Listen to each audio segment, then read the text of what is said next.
as implicit bias. It's something that is within all of us, and that once we realize that, we can take steps to take that awareness and turn it into something that is useful and doesn't allow for some of those negative implications.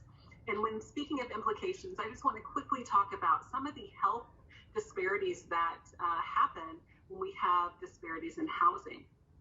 So the truth of the matter is that really, as a result of decades of underinvestment low-income groups and communities of color experience a greater risk for mental and physical health issues as a result of their housing and neighborhood conditions. Over time, these structures have led to compounding health consequences, creating poor health outcomes among communities across the country. And this is problematic because it increases health disparities between those who have access to quality housing in supportive neighborhoods and those who unfortunately do not. So let's quickly take a look at those numbers.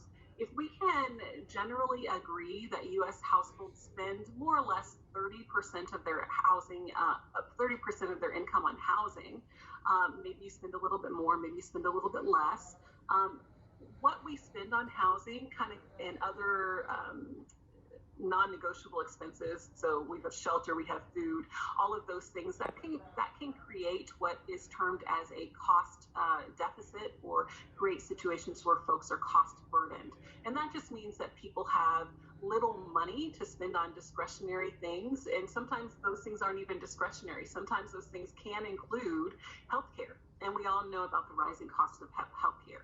People have to sacrifice. So if they can't find affordable, accessible housing in communities, they end up sacrificing in other ways.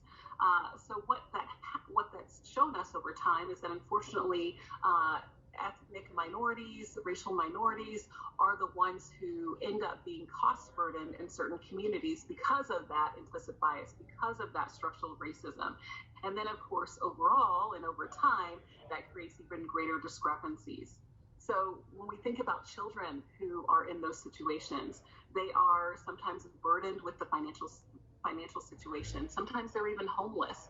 That can lead to elevated risk for pregnancy, other risky behaviors. It can lead to increased exposure to violence, sometimes even greater opportunities for engaging in, drugs or those types of things, being victims of abuse. And so we found that people who are cost burdened, who are having trouble finding housing, that affects life expectancy, dropout rates, and other things that kind of lead to the overall self-sufficiency and goodness of a community. So when we think about the impacts over time, structural racism, equity, implicit bias, redlining, how those things affect us is great. And